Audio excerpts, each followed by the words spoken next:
Hello, welcome, and welcome back. If you're not new to my channel, then this is probably a little bit of a change from the 3D modeling and the tutorials that I was doing before. Like I said in my last video, I'm taking a bit of a step back from the computer, and I'm going to be trying my hand at some traditional painting now.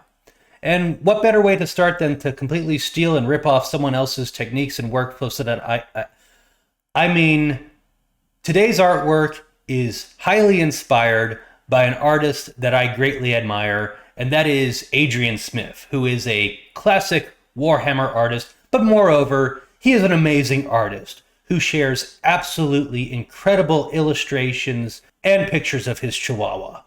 Now, Adrian also has a YouTube channel, which I highly recommend that you go check out because he creates some absolutely amazing artwork over there. I've watched all of his videos probably several times through at this point, and I'm still not sure how he does it.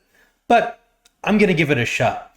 And while I'm going to be creating my own artwork in this video, I'm also not venturing very far from the subject matter that Adrian typically likes to draw himself, because I too will be illustrating a gnome.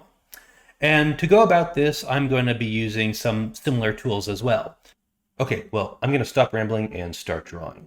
Long story short, I'm lifting the tools and techniques from Adrian, and I'm using them on my own artwork. At the conclusion of this video, I'll talk a little bit more about the tools and materials and how they worked for me. But as you can tell, a big part of this image is imitation, not just in the tools and materials that are being used, but also in the theme, subject matter, and design style. I believe that when you're trying to improve as an artist, it's a good idea to create some imitative artwork of someone whose work you greatly admire. Doing so will probably give you a great deal of insight as to why an artist works in the way that they do. It's also a good way to test your own limitations as an artist. How good is your visual library? How good is your imagination? Do you actually create anything new, or is it just all lifted from previous illustrations that you've seen?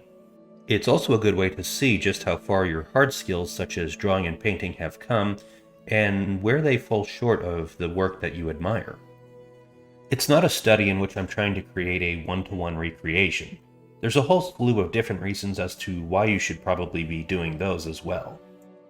However, a lot of beginner artists can quickly become proficient at copying or studying another person's work and recreating it one-to-one, and yet be completely lost when it comes to finally creating something of their own design. This exercise allows you to emulate the tools and techniques of another artist while also engaging your own creative design skills.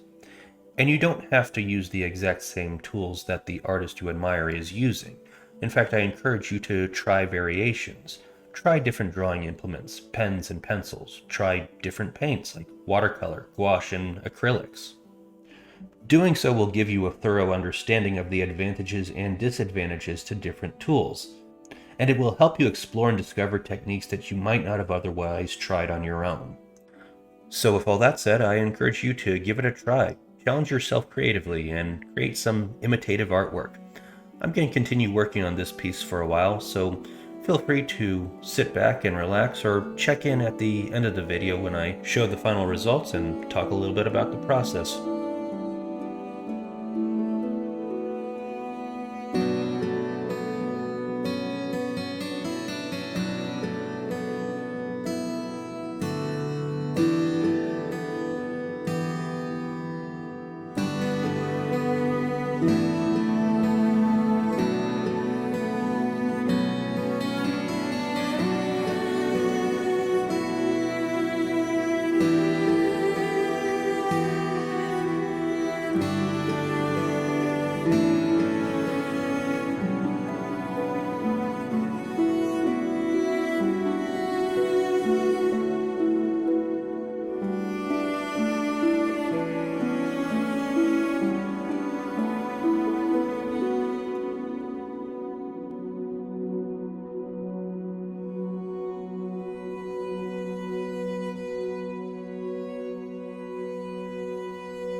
Okay, I'm gonna call that one finished. I'm pretty happy with how it turned out. It was a fun little experiment.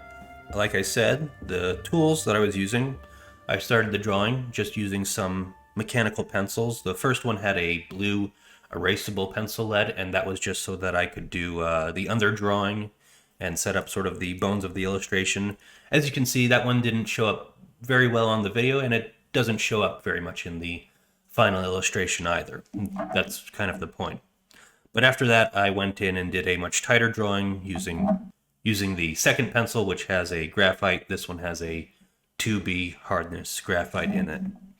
After that, I went in with a wash of acrylic inks to kind of set up the tonal values and the core shadows of the image. I then did a color wash, also using acrylic inks, and then did a final wash of a thicker, more opaque gouache on top of that. This is acrylic gouache. So why use the acrylic inks and the acrylic gouache? Why not use something else like watercolors or regular gouache? Well, the acrylic inks and gouache basically operate in much the same way. You dilute them with water and you apply it in separate washes, layering on top of each other. But once a layer is dried, it's pretty much set. It doesn't reactivate with subsequent washes. So if you're applying water on top of that, it's not lifting the pigment out of the paper. I find it's very good and effective so that you don't muddy up your colors, which is what often happens to me when working with watercolor. But that's probably just because I need a little bit more practice and experience when it comes to working with watercolors. So I hope you enjoyed that. I really enjoyed that. Go check out Adrian's channel because once again, I pretty much stole all of this from him. Give his techniques a try and see what you can produce. Otherwise, subscribe, like the video if you like the video, and good luck on your own creative projects. See ya.